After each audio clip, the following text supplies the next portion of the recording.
Assalamualaikum warahmatullahi wabarakatuh.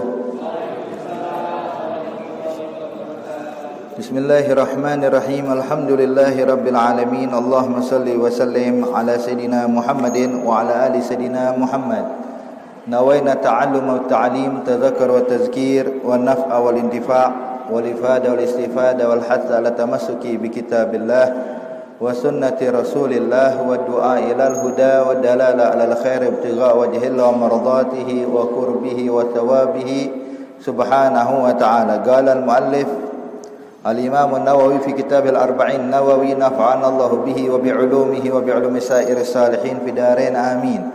Ila an qala an Umar radhiyallahu ta'ala anhu aidan qala بينما نحن جلوس عند رسول الله صلى الله عليه وسلم ذات يوم إذ طلع علينا رجل شديد بياض الثياب شديد سواد الشعر لا يرى عليه أثر سفر ولا يعرفه منا أحد حتى جلس إلى النبي صلى الله عليه وسلم فأسند إلى ركبته ووضع كفيه على فاخذيه فقال يا محمد أخبرني عن الإسلام. فقال رسول الله صلى الله عليه وسلم الإسلام أن تشهد أن لا إله إلا الله وأن محمد رسول الله وتقيم الصلاة وتؤتي الزكاة وتصوم رمضان وتحج البيت إن استطعت إليه سبيلا.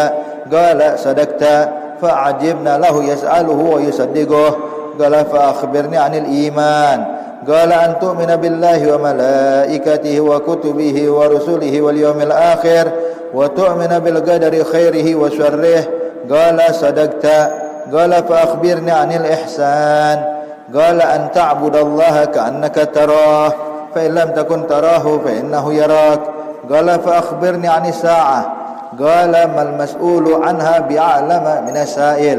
قال فأخبرني عن أمارتها. قال أن تلد الأمة ربتها وأن ترى الحفاة العراة العالة رعاء الشاء يتطولون في البنيان.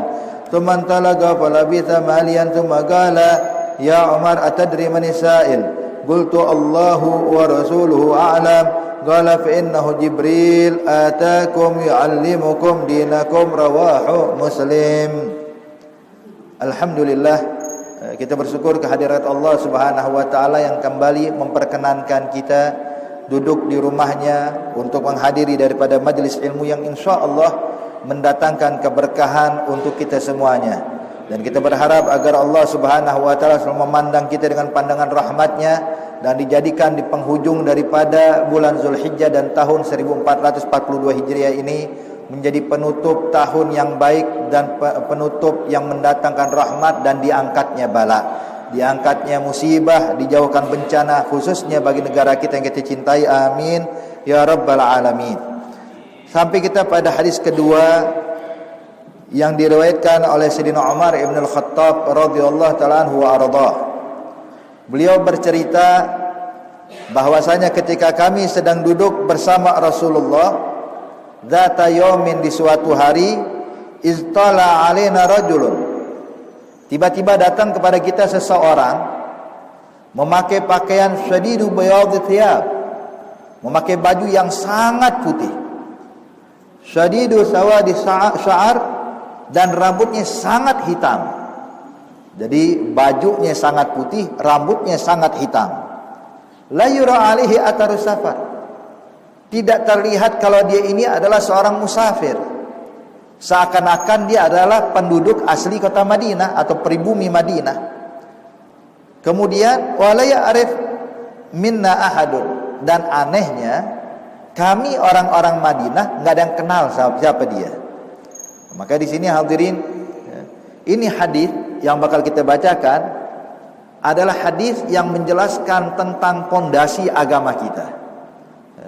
Agama Islam yang kita anut saat ini, yang kita imani, yang kita jalankan syariatnya, maka ini adalah unsur dan adalah pondasi intinya dalam agama kita. Dan hadis ini Pak dikenal dengan hadis Jibril. Hadis Jibril. Kenapa? Sebab ini menjelaskan bagaimana perhatian malaikat Jibril alaihissalam kepada kita sebagai umatnya Nabi besar Muhammad sallallahu alaihi wasallam. Maka di sini ketika Sayyidina Umar mengatakan kami tidak mengenali siapa dia, artinya dia ini bukan penduduk asli Madinah, pasti berasal dari luar kota Madinah. Cuma anehnya kok nggak ada tanda-tanda dia musafir. Bajunya sangat bersih, putih, rambutnya sangat hitam. Kita tahu ayol ahbab, kota Madinah Al-Munawwarah dahulu kala itu ukuran Masjid Nabawi yang sekarang kata ulama.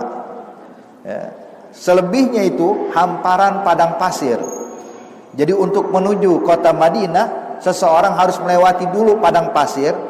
Tentunya kalau melewati padang pasir pasti akan berbekas tanda kalau dia ini musafir, mungkin berdebu wajahnya, mungkin berdebu rambut dan pakaiannya. Tapi Sayyidina Umar mengatakan, kami tidak melihat kalau dia ini adalah seorang musafir. Kenapa? Bajunya sangat bersih, rambutnya sangat hitam, tidak ada tanda kalau dia ini berasal dari luar kota Madinah. Cuman anehnya kok orang Madinah nggak ada yang kenal siapa dia. Kita Bapak mungkin kalau tinggal di lingkungan di daerah kita ini, kita mengenal banyak orang, mungkin hampir setiap tetangga kita kenal ya. Tapi coba bayangkan kalau orang yang di kampung sana, mungkin jaraknya 3 km, 4 km dari rumahnya dia kenal tuh.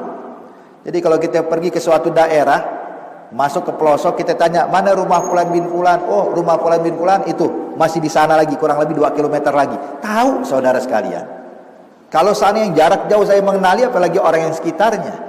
Maka di Madinah Al-Munawwarah kala itu, penduduk asli kota Madinah atau muhajirin dan ansar yang tinggal di kota Madinah tidak banyak. Tapi mereka bingung, ini orang tidak kita kenal, tapi kok nggak ada tanda-tanda musafir. Artinya aneh. Rambutnya sangat hitam, bajunya sangat putih. Kemudian yang membuat aneh lagi kata Sayyidina Umar, dia langsung mendekat kepada Rasulullah, yang mana majlisnya Nabi Muhammad Bapak adalah majlis yang penuh wibawa dan karisma. Itu para sahabat-sahabat kalau duduk di depan Rasulullah, jangankan mendekat, memandang wajah Nabi pun gak kuat hadirin. Itu majlisnya Rasulullah, semua sahabat cuma bisa nundukin kepala, gak berani mandang wajahnya Rasulullah.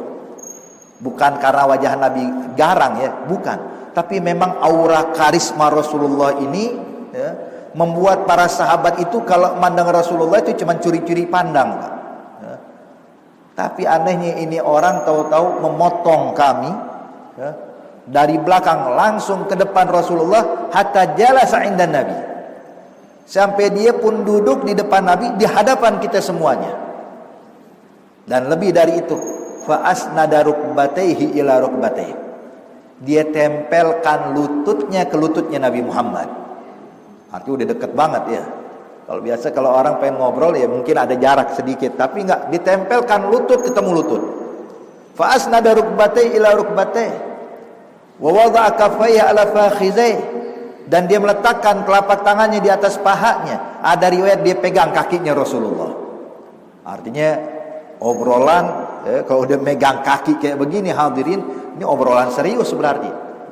Walaupun di depan orang banyak nih, artinya harus fokus. Maka orang ini pun memegang tanpa ada rasa takut sedikit pun. Seakan-akan sudah akrab dengan Nabi, dan Nabi juga tidak merasa risih dengan dia. Nabi juga santai menghadapinya hadirin. Coba bayangin kalau kita Pak, ada orang yang kita nggak kenal, tahu-tahu deket nempelin lutut ke lutut, megang kaki gitu. Kita mungkin takut, nih siapa orang ini? Tapi saat itu Rasulullah menunjukkan ekspresi kalau ini adalah orang dekatnya Rasulullah.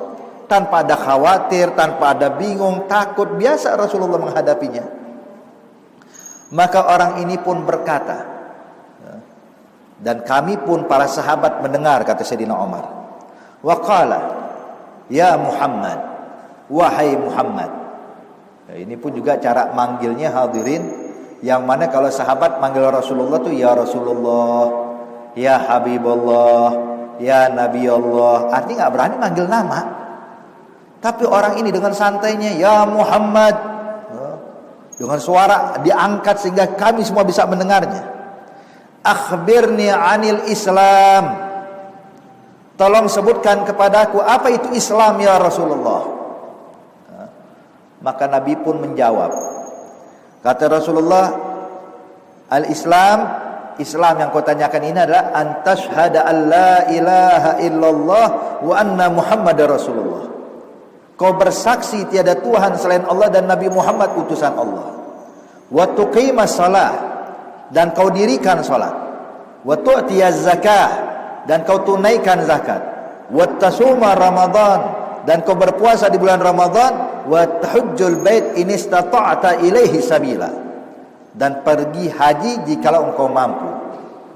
Jadi Nabi menjelaskan rukun Islam.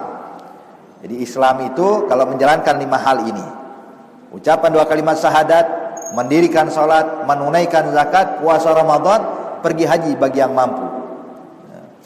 Hadirin, ini dijawab oleh orang ini, "Qal sadaqta, benar engkau ya Muhammad." Artinya kan aneh Bu ya. Dia nanya tapi dan kebenarin, arti dia udah tahu jawabannya.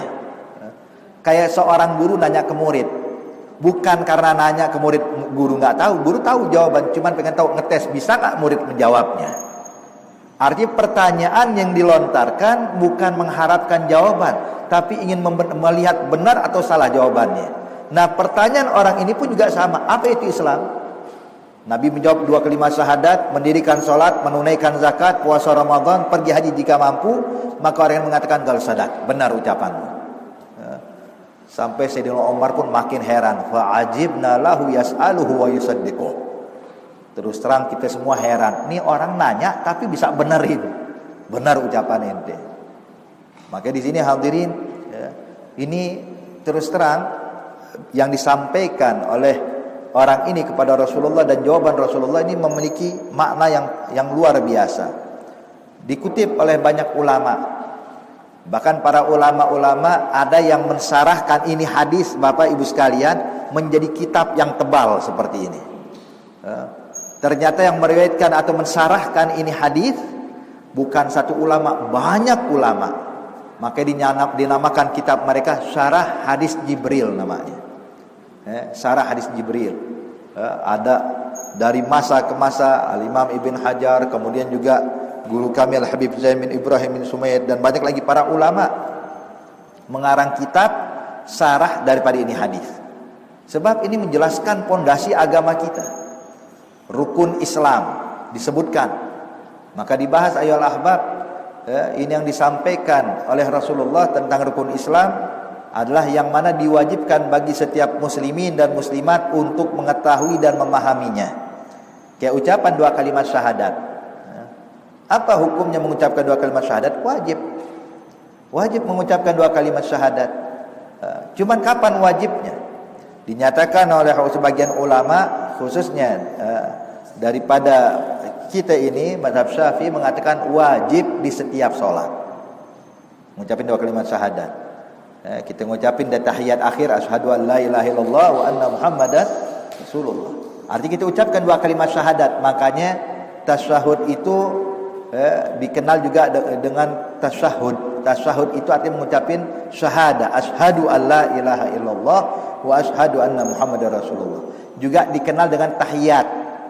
Tahiyat karena ada ucapan at-tahiyatul mubarakatus shalawat. Jadi bisa dibilang tasyahud, bisa dibilang tahiyat. Artinya diwajibkan setiap salat. Sebab dia rukun daripada rukun salat. Kalau tidak mengucapkan 2 kalimat syahadat di dalam salat, maka salatnya dianggap tidak sah. Ini secara ini ya, arti diwajibkan setiap salat. Adapun bagi orang non muslim yang ingin memeluk Islam, wajib bagi dia mengucapkan 2 kalimat syahadat. Wajib hukumnya. Jadi nggak bisa orang non muslim, saya pengen jadi orang Islam, sudah sekarang jadi orang Islam. Enggak, harus ucapin dulu 2 kalimat syahadat ya. Ketika dia ucapkan 2 kalimat syahadat, barulah orang tersebut dinyatakan seorang muslim di hadapan Allah dan di hadapan manusia. Hakadha. Nah, lalu bagaimana kalau seandainya anak-anak non muslim ya, yang belum balik? Anak-anak non muslim yang belum balik, kita tadi bicara kalau orang yang sudah balik ya wajib mengucapkan 2 kalimat syahadat untuk meluk Islam. Adapun yang belum balik ya, apakah wajib mengucapkan 2 kalimat syahadat? Lah, syaratnya mengucapkan 2 kalimat syahadat harus setelah balik. Arti kalau anak non muslim, Bapak Ibu sekalian, kalau tetangga kita ada yang non muslim, anaknya ini tinggal di lingkungan komunitas muslimin, sehingga kadang main sama anak-anak kita. Kemudian dia karena bergaul sama orang Islam bersama kawan-kawannya, dia pun ngikutin 2 kalimat syahadat. Apakah sudah dinyatakan muslim? Belum. Sebab syaratnya mengucapkan 2 kalimat syahadat harus baligh. Artinya ini anak yang umur 10 tahun mengucapin 2 kalimat syahadat belum dinyatakan muslim, tapi nanti kalau dia sudah balik wajib mengucapin lagi. Kalau dia ucapkan baru dinyatakan muslim. Kalau dia tidak mengucapkan maka belum dinyatakan muslim. Walaupun tiap hari dia bilang 2 kalimat syahadat sebelum balik, itu tidak sah. Syaratnya harus ba'dal bulugh. Kemudian yang berikutnya ayyuhal ahbab, mengucapkan 2 kalimat syahadat itu juga harus secara tertib berurutan. Jadi harus kesaksian tiada Tuhan selain Allah, baru kesaksian Nabi Muhammad utusan Allah. Harus tertib berurutan. Harus mengucapkan asyhadu an la ilaha illallah wa asyhadu anna Muhammadar Rasulullah. Tapi kalau dibalik, waktu dibalik ada satu orang bermaksud asyhadu anna Muhammadar Rasulullah, asyhadu an la ilaha illallah. Kata ulama enggak sah, wajib diulang lagi asyhadu anna Muhammadar Rasulullah. Sebab kalimat kesaksian Nabi Muhammad utusan Allah yang diucapkan pertama kali itu dihukumkan malghu, arti wajib diulang kedua kalinya. Hakata. Kemudian juga harus mualah atau berkesinambungan. Jangan dipisah dengan waktu yang panjang. Asyhadu an la ilaha illallah. Besoknya baru bilang asyhadu anna Muhammadar Rasulullah. Lah, enggak ulang. Harus berkesinambungan, enggak boleh dipisahkan dengan waktu yang panjang. Atau dipisah dengan hal-hal yang dengan tidak ada kaitannya. Contoh lagi pengen masuk Islam baru bilang asyhadu an la ilaha illallah, tahu-tahu teleponnya bunyi. Sebentar Ustaz, jawab telepon dulu. Jawab telepon dulu. Iya sebentar nih lagi mau masuk Islam, nanti kita ngobrol lagi. Baru ngucapin, lah ulang dari awal. Ulang dari awal, harus bersinambungan. Beb, harus secepatnya ya, artinya kalau bisa jangan sampai kesannya itu dipisahkan. Artinya kalau seandainya kadang orang pengen masuk Islam kan perlu ditalkinkan cara mengucapkan 2 kalimat syahadat. Kalau dia menunggu diamnya untuk mendengar talqin nggak jadi masalah. Dibimbing. Asyhadu an la ilaha illallah baru asyhadu anna Rasulullah. Ketika asyhadu anna Muhammadar Ustaznya bilang asyhadu anna Muhammadar Rasulullah baru bilang asyhadu anna enggak apa-apa itu. Artinya kalau menunggunya dia untuk mendengar bimbingan dari sang ustadz yang menuntun dia mengucapkan 2 kalimat syahadat itu tidak jadi masalah. Tapi kalau diamnya dia menunjukkan seakan-akan kadar orang itu kayaknya ragu melanjutkan, maka dinyatakan hukumnya wajib diulang lagi dari awal. Hakata. Kemudian juga harus dilafazkan bagi orang yang tidak bisu. Jangan ayo ucapin 2 kalimat syahadat asyhadu an la ilaha illallah asyhadu anna Muhammadar Rasulullah, mangguk dong. Sudah Ustaz. Sudah kapan? Dalam hati, enggak sah. Harus dilafalkan. Sekiranya sebab kenapa mengucapkan 2 kalimat syahadat harus dilafazkan, biar biar kita bisa menyatakan, sebab kita ini di syariat Islam menghukumkan seseorang itu secara zahir. Bagaimana kita bisa bilang ini orang Islam sedangkan dia belum pernah mengucapkan 2 kalimat syahadat, arti belum pernah kita dengar. Maka hal seperti ini harus dilafazkan. Baik. Apakah harus menggunakan bahasa Arab? Enggak. Boleh pakai terjemahan. Diterjemahkan boleh. Jadi bukan syarat harus pakai bahasa Arab. Terus harus fasih, enggak mesti. Hatta pakai bahasa Indonesia. Yang penting dia mengucapkan dalam lisan dengan lisannya bahwa bersaksi tiada Tuhan selain Allah dan Nabi Muhammad adalah utusan Allah. Kemudian ayolah ahbab, kalau seandainya ada orang ingin jadi mu'allaf, maka tidak boleh kita menunda-nunda. Kalau ada orang bilang kepada kita, Bapak saya ini pengen masuk Islam, terus kita bilang tunggu besok aja Ustadz datang. Jangan. Siapapun yang ingin masuk Islam, tugas kita sebagai muslim bimbing dia secara langsung. Talqinkan 2 kalimat syahadat. Jadi membimbing ngucapin 2 kalimat syahadat Bapak Ibu sekalian bukan tugasnya Ustadz, bukan tugasnya kiai, tapi tugas kita seluruh muslimin dan muslimat. Kenapa? Sebab kalau kita tunda, artinya seakan-akan kita merestui dia dalam kekufuran sampai esok hari. Kalau umurnya panjang sampai besok, kalau malamnya meninggal, siapa yang tanggung jawab?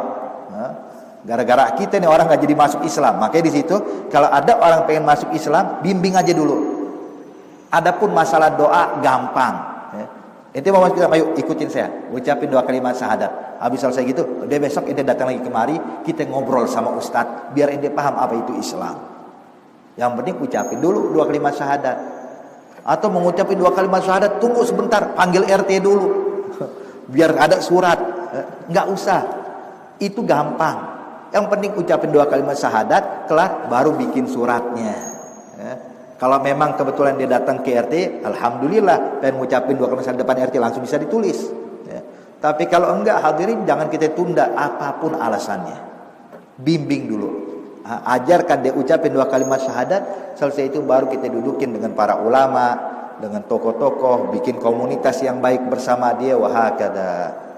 Jadi jelas, jadi jangan sampai kita menganggap diri kita nggak pantas bimbing orang ucapin 2 kalimat syahadat. Semuanya pantas, Bapak Ibu sekalian. Ya, dan kita mestinya berbahagia sebab kita membantu apa yang diinginkan Rasulullah Sallallahu Alaihi Wasallam, yaitu untuk mengajak orang-orang ke dalam agama Allah Subhanahu Wa Taala. Yang penting tidak ada unsur paksaan. Jangan maksa orang masuk Islam. Ini orang kerja di rumah kita atau kerja di pabrik punya kita. Syaratnya kalau non muslim boleh diterima, cuma dalam sehari harus masuk Islam. Lah jangan, la ikraha fid din. Kita nggak boleh memaksa orang masuk ke agama kita. Jadi gimana? Kalau ada orang pengen masuk Islam, kita bimbing. Maka tugas kita hadirin mengajak orang ke dalam Islam itu bukan dengan paksaan, tapi kita tunjukkan diri kita seorang muslim sejati. Kita tunjukkan indahnya Islam. Kita tunjukkan bagaimana akhlaknya Islam, maka dijamin orang bakal tertarik kepada Islam.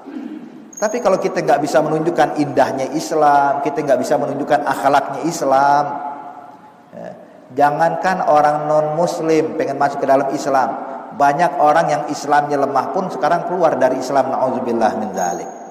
Maka di sini tugas kita, Bapak Ibu sekalian, tunjukkan Islam sesungguhnya yang dibawa Rasulullah. Islam rahmatan lil alamin. Islam yang penuh akhlak yang diajarkan oleh Nabi Muhammad. Maka dengan kayak begini, insya Allah orang-orang bakal tertarik kepada Islam. Kita ambil pelajaran dari Wali Songo. Wali Songo waktu datang ke Indonesia, ke Nusantara ini hadirin, berapa orang sih? 9 orang, Songo ya, 9 orang. Tapi lihat hasilnya, satu Nusantara, bukan cuma Indonesia. Itu sampai menyebar tuh, Malaysia, Singapura, itu kan awalnya masuk dalam kategori Nusantara hadirin. Semuanya Islam di tangan mereka, subhanallah. Kenapa? Akhlak yang dibawa, sifatnya Rasulullah, maka inilah yang lebih cepat berpengaruh menyebarkan Islam. Wahakadha. Kita lanjutkan yang berikutnya. Yang setelah mengucapkan 2 kalimat syahadat adalah tugi masalah, mendirikan sholat. As-salah, saudara sekalian, dinyatakan oleh ulama, pengertian sholat dalam segi bahasa artinya doa. Jadi kita bersolat itu dalam segi bahasa doa. Makanya kita bersalawat kepada Nabi Muhammad, Allahumma salli ala Sayyidina Muhammad, artinya ya Allah berikanlah kebaikan buat Rasulullah. Artinya kita mendoakan Rasulullah.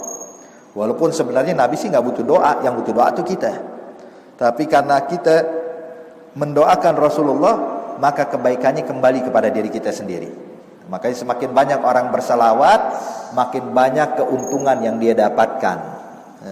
Sebab Nabi yang pernah menyatakan dalam hadis, man shalla alayya marrah sallallahu alaihi biha asyra. Barang siapa yang berselawat 1 kali kepadaku, maka diganjar oleh Allah dengan 10 rahmat. 1 balasannya 10. Tuh lihat. Artinya bukan berarti kita doain Nabi karena Nabi butuh doa, enggak, tapi kita yang butuh. Maka semakin banyak kita berselawat, semakin banyak kebaikan yang kita dapatkan.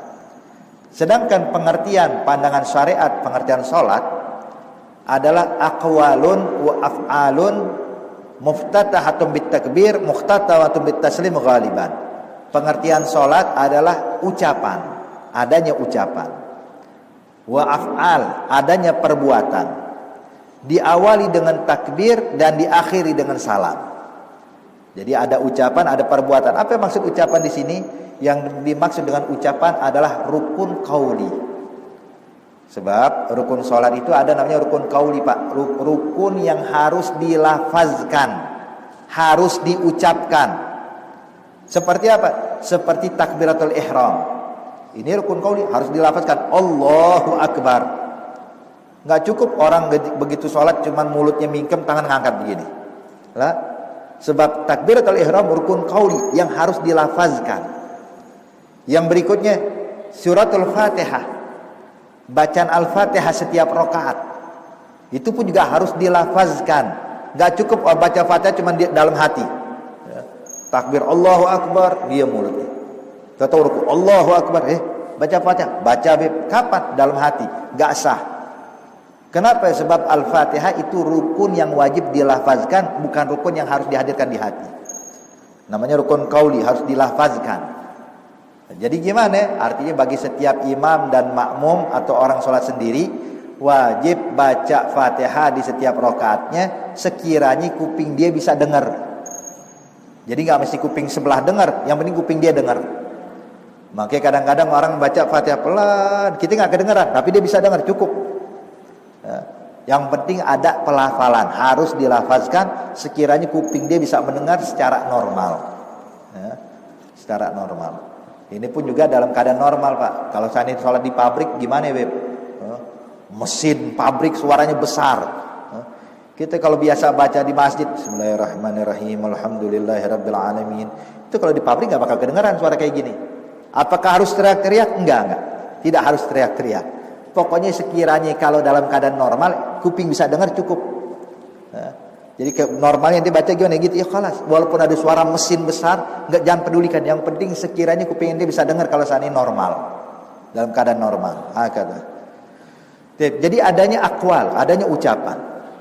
Wa af'al, adanya gerakan. Sebab ada namanya dalam salat rukun fi'li. Apa rukun fi'li? Ruku, i'tidal, sujud, duduk di antara dua, itu kan gerakan. Itu namanya af'al, adanya gerakan. Jadi ada ucapan, ada gerakan, ada rukun qauli, ada rukun fi'li. Muftatahatun bitakbir, yang diawali dengan takbiratul ihram. Jadi orang kalau sholat harus memulainya dengan takbiratul ihram. Mau dia sholat sendiri ataupun berjamaah ataupun masbuk. Dapetin imam lagi ruku. Ini juga perlu diperhatikan. Ini kan kadang-kadang kita datang pengen sholat berjamaah telat, Pak.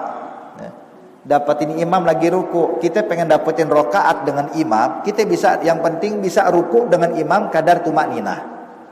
Nah gimana jadinya? Jadi ketika kita masuk, imam lagi ruku, kita jangan langsung takbir ruku, Allahu Akbar, jangan.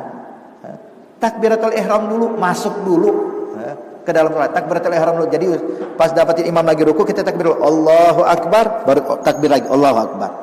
Jadi takbirnya dua kali, takbir buat masuk, takbiratul ihram, takbir buat ruku. Bukan ngejar imam langsung ruku, Allahu Akbar. Ini enggak sah. Sebab syaratnya salat harus dimulai dengan takbiratul ihram. Nah, takbiratul ihram itu Bapak Ibu sekalian harus dilakukan pada posisi berdiri tegak. Bagi yang mampu ya. Bagi yang mampu wajib berdiri tegak. Walaupun dia masbuk. Jadi jangan, Beb, aneh sih takbiratul ihram, cuma takbirnya bareng ruku, Allahu Akbar, enggak sah. Takbir harus berdiri tegak, Allahu Akbar, baru ruku. Jadi ada syarat-syaratnya yang memang kalau kita kaji hadirin itu bakal dijelaskan secara detail di dalam kitab fikih, penjelasan syaratnya takbiratul ihram. Ala kulli hal. Ghaliban dan juga muhtatamatun bitaslim, dan diakhiri dengan salam. Ya. Jadi awalnya takbiratul ihram, akhirnya salam. Ya. Ucapan assalamualaikum warahmatullah. Yang penting Bapak Ibu sekalian, paling minimal tuh ucapan assalamualaikum, itu yang paling penting, itu yang wajib. Menambahkan warahmatullah hukumnya sunnah. Ya. Menambahkan assalamualaikum warahmatullah. Assalamualaikum warahmatullah. Jadi yang wajib itu assalamualaikumnya. Ingat di sini Bapak Ibu sekalian, paling minimal assalamualaikum. Ada alif lam di awalnya. Gak boleh kalau salamun alaikum, enggak, kurang itu. Ya, paling sedikit, paling minimal harus ada alif lam mim, jadi assalam, ada a-nya. Assalamualaikum.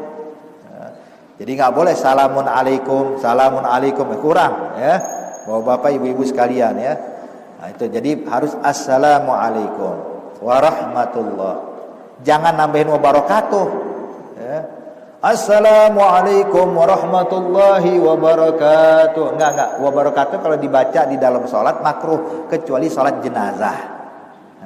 Kalau sholat jenazah ada perbedaan pendapat antara ulama, antara Imam Ibn Hajar dengan Imam Romli.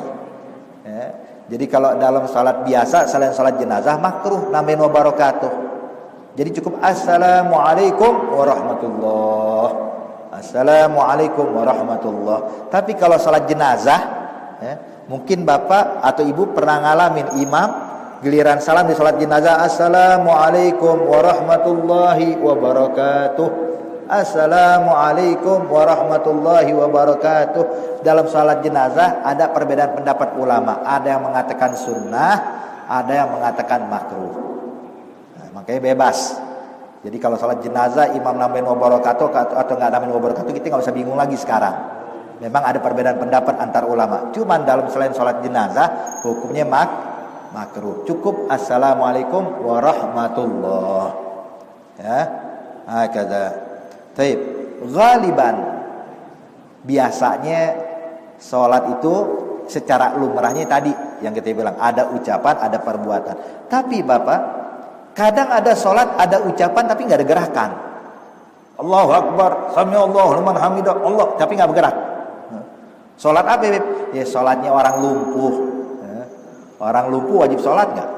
Wajib, selagi akal masih berfungsi, maka ya'agil. Selagi akal berfungsi wajib sholat. Maka sekarang posisi badannya nggak bisa bergerak, tapi sholat wajib. Sebab dia masih dalam keadaan sadar, akalnya berfungsi, wajib sholat. Jadi dia cuma ada ucapan tapi nggak ada gerakan. Ya, jelas ya. Kadang sebaliknya bapak, ada gerakan tapi nggak ada ucapan, bergerak. Siapa? Sholatnya orang bisu. Orang bisu disuruh ngomong, nggak sah sholat, bisu kok disuruh ngomong ya. Ma'zur, uzur.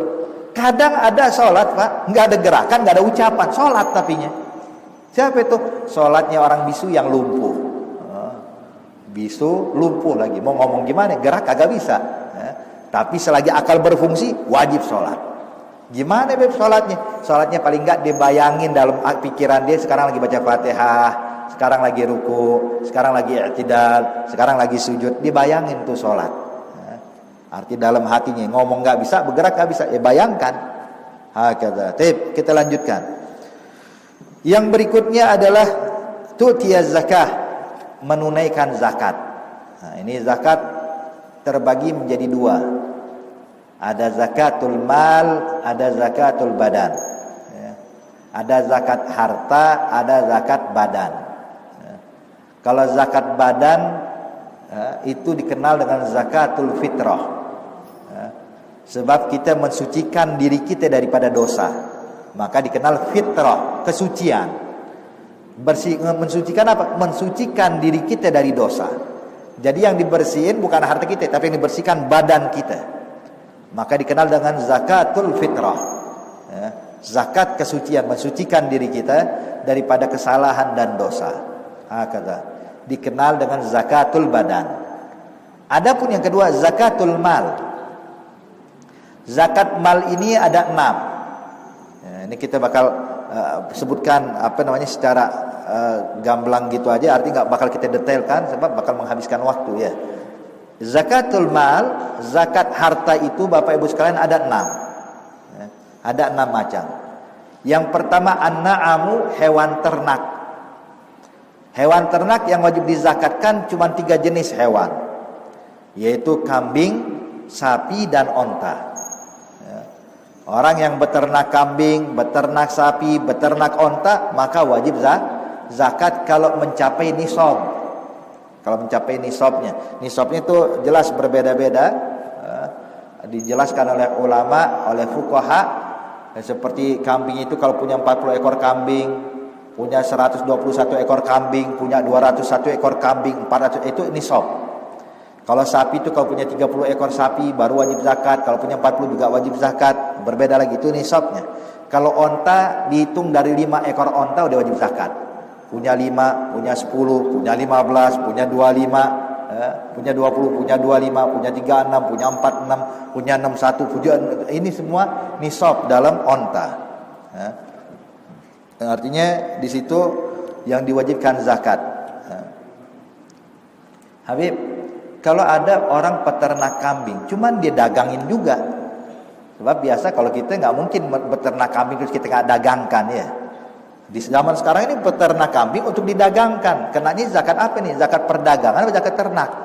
Boleh milih. Boleh milih. Dia mau keluarin zakat ternak boleh, mengeluarin zakat dagang juga boleh. Cuman afdolnya cari yang paling banyak keluarinnya, itu yang paling afdol. Jangan nyari yang paling sedikit. Wah, kalau zakat dagang lebih sedikit nih keluarinnya. Zakat ternak banyak, zakat dagang aja.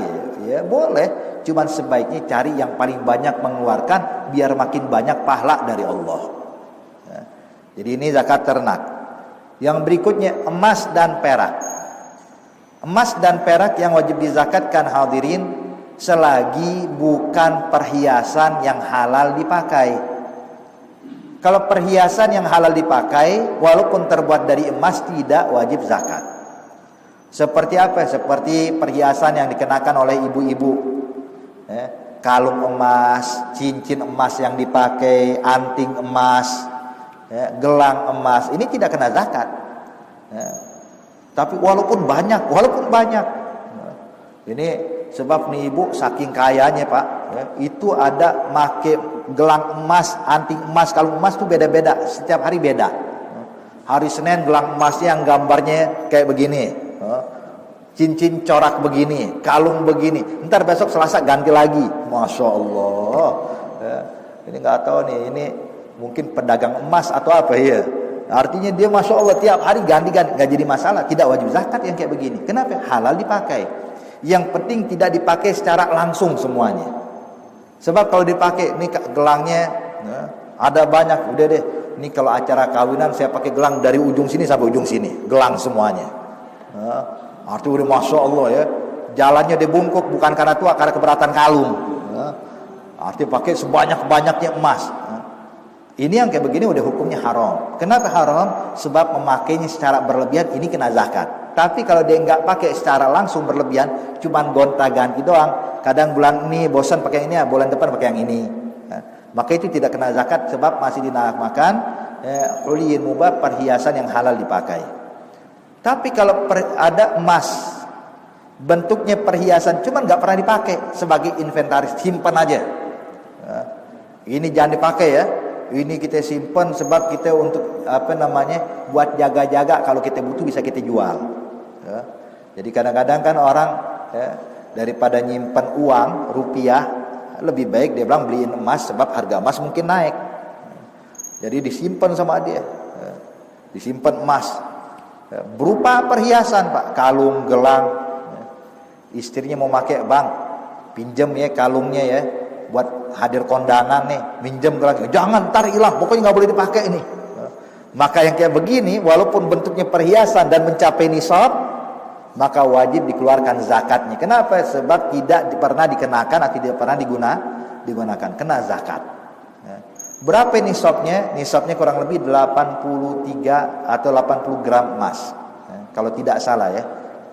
80 gram emas. Jadi kalau dia punya 80 gram emas disimpan selama 1 tahun, maka wajib bagi dia menunaikan zakat. Kata Beb, kalau gitu saya gini deh, saya beli kalung emas, gelang emas, perhiasan emas seberat 100 gram buat inventaris saya simpan 100 gram emas. Toib, nanti setelah berlalu 11 bulan saya suruh istri saya pakai, boleh nggak? Boleh. Kena zakat nggak? Kagak. Cuma nanti di akhirat ente hati-hati. Ente main-main kayak begini nih sengaja biar menggugurkan zakat dengan cara hilah. Pakai. Kenapa? Biar nggak kena zakat kita. Ini kan orang pelit banget namanya ya. Ini orang kayak begini ntar di akhirat Pak, Bu, orang kayak begini nih di akhirat kelak nanti dimasukin ke dalam tong dia. Sama Allah, masukin ke dalam tong. Tongnya yang dilempar ke neraka. Maka dia teriak, "Ya Rabb, kok saya dimasukin neraka?" Kata Allah, "Ane enggak masukin ente ke neraka, ane masukin ente ke dalam tong." Tongnya doang yang ane masukin ke neraka. Tuh lihat tuh. Gara-gara mempermainkan, maka dipermainkan juga nanti di akhirat. Nauzubillah min dzalik. Bapak, Ibu sekalian,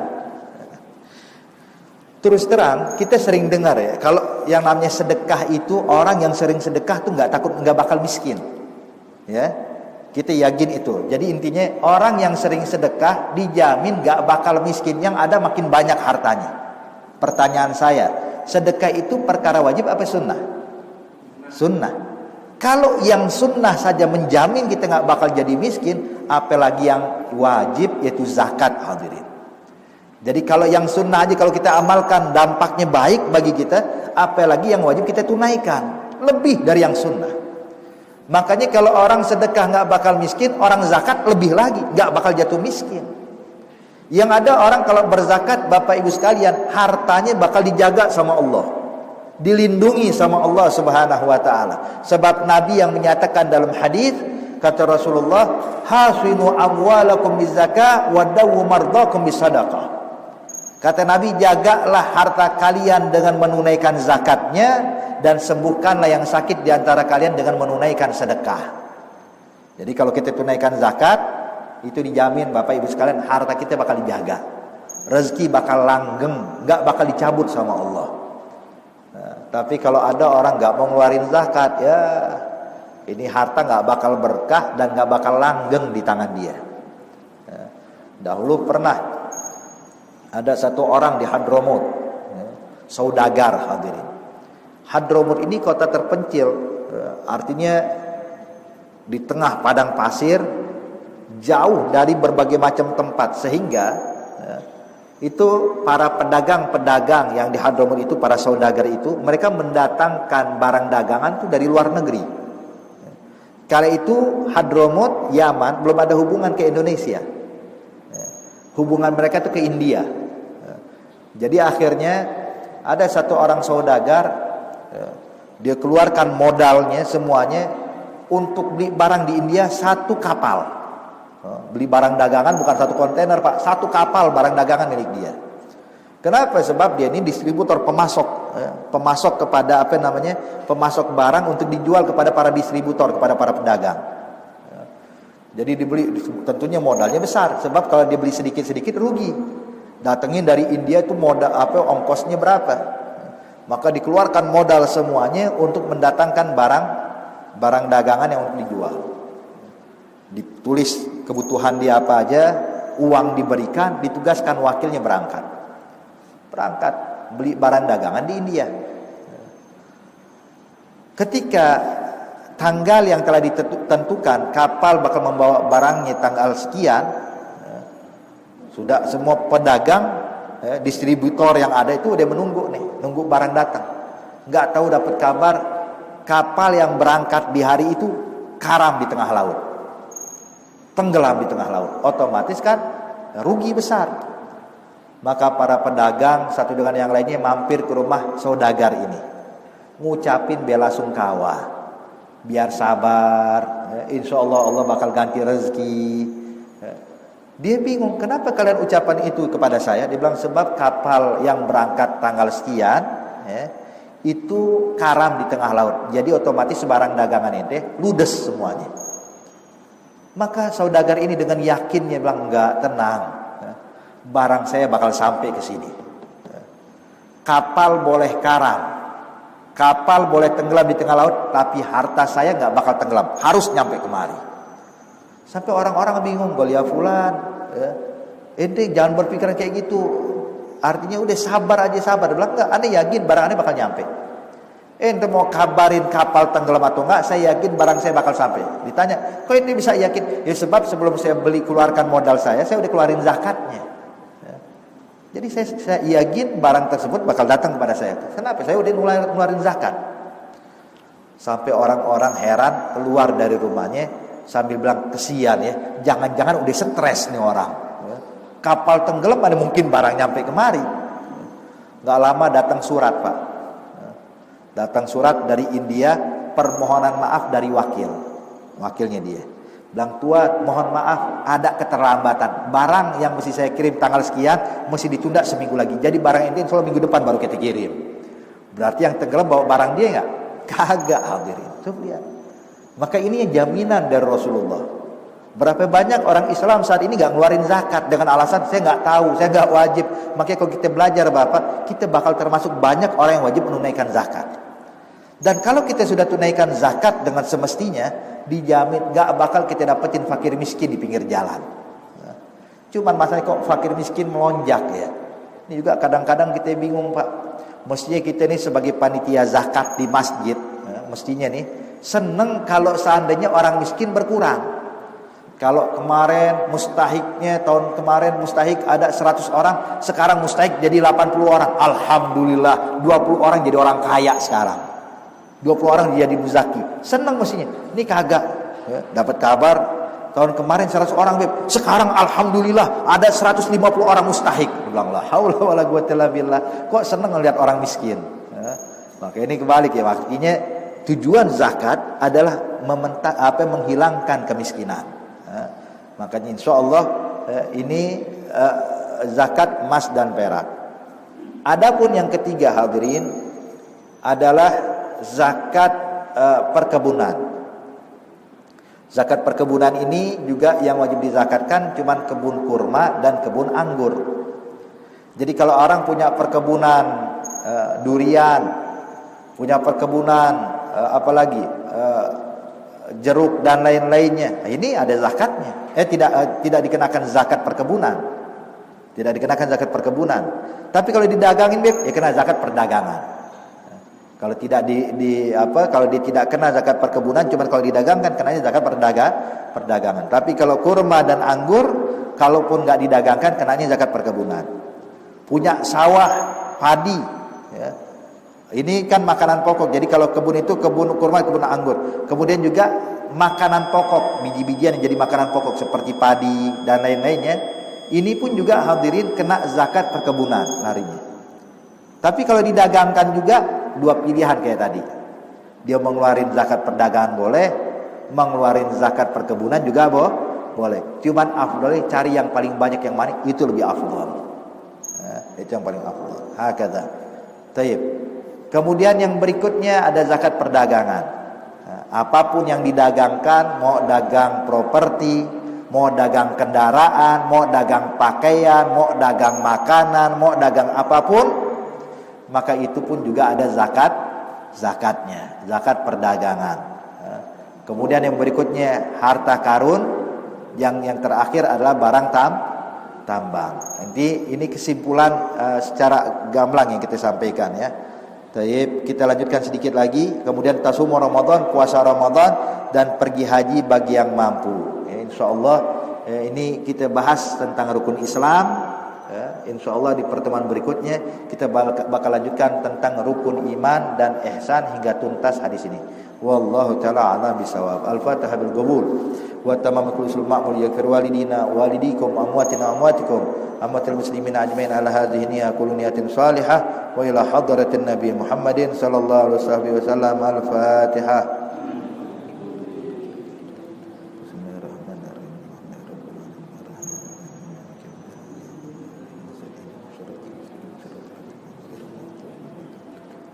ربنا تقبل منا إنك أنت السميع العليم تب علينا إنك أنت التواب الرحيم دعواهم فيها سبحانك اللهم تحيتهم فيها السلام وآخر دعواهم الحمد لله رب العالمين والسلام عليكم ورحمة الله وبركاته.